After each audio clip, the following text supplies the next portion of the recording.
नमस्कार दोस्तों, कैसे हैं आप? मैं हूं गौरव और ये है ट्रांसफॉर्मेशंस। रिसेंटली आया economic survey as well as budget 2026 का और उसके तहत काफ़ी सारे reports as well as surveys हमें पढ़ने को मिले सोशल मीडिया में as well as print media में कि किस तरीके से सरकारें कहीं न कहीं नाकामयाब रही हैं। भले ही वो 8,000 करोड़ रुपए जो अलॉट किए गए थे 8 नई सिटीज़ डेवलप करने के लिए 15th फाइनेंस कमीशन के तहत, जिसके अंदर से एक भी पैसा यूटिलाइज़ नहीं हुआ और कोई भी सिटीज़ इस तरीके डेवलप नहीं हुई। As well as water borne disease हैं, जैसे कि आपके आपके हेपेटाइटिस ए है, इस तरह के केसेस काफ़ी ज़्यादा बड़े हैं। एज़ वेल एज़ जो फ्रीबीज़ सरकारें देती हैं आपके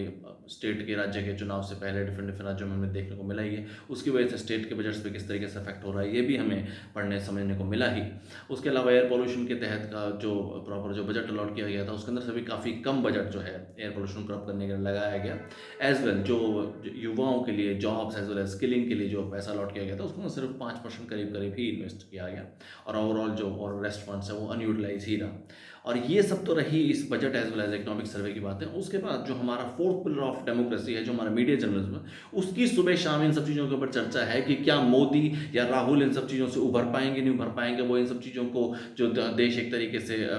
गलत ट्रैक पे जा रहा है, उससे उसको उभार पाएँगे, नहीं उभार पाएँगे? जैसे कि पूरी की पूरी बपौती उन्हीं की ही है, ठेकेदारी उन्हीं की ही है। वो सिर्फ़ और सिर्फ़ आम जनता के प्रतिनिधि हैं, आम जनता ने अपना वोट देके अपना कीमती मत का जो अधिकार है उनको देने के बाद 5 साल के लिए उनको एक रिस्पॉन्सिबिलिटी दी है और अगर वो कैपेबल नहीं है और अगर वो नहीं कर पाते तो डेफ़िनेटली कोई नया इंसान चुना जाएगा, कोई नए उम्मीदवार को अपॉर्च्युनिटी दी जाएगी या सुबह-शाम उन्हीं को ही सिर्फ़ और सिर्फ़ बपौती है कि वही करके दिखाएँगे और अगर अगर मोदी जी नहीं करके दिखा पा रहे तो राहुल करके दिखाएगा और राहुल नहीं करके दिखा पा रहा तो मोदी जी करके दिखाएँगे। जब तक आप नए लोगों को, नए युवाओं को या नए सिटीज़न्स को अपॉर्च्युनिटी देंगे नहीं जिनके पास विज़न है, पर्सपेक्टिव है, तब तक चेंज कैसे आ पाएगा? कब तक आप वही 5, 7, 10 लोगों के ऊपर ही सुबह-शाम आरोप कर मरते रहेंगे या और उनसे ही उम्मीद करते रहेंगे कि यही करेंगे और अगर नहीं कर रहे तो इनकी जगह ये कर लेंगे और अगर ये अब ये नहीं कर रहे तो इनकी जगह वापस से यही कर लेंगे। कब तक यही हम करते रहेंगे और इसका वेट करते रहेंगे? अब ये समय है कि आम जनता के जो लोग हैं, जो आम जनता जनमानस के लोग हैं, वो खुद इस सिस्टम का हिस्सा बने, वो आम जनता के प्रतिनिधि बने और उसके बाद सिस्टम में चेंज लेके आएँ।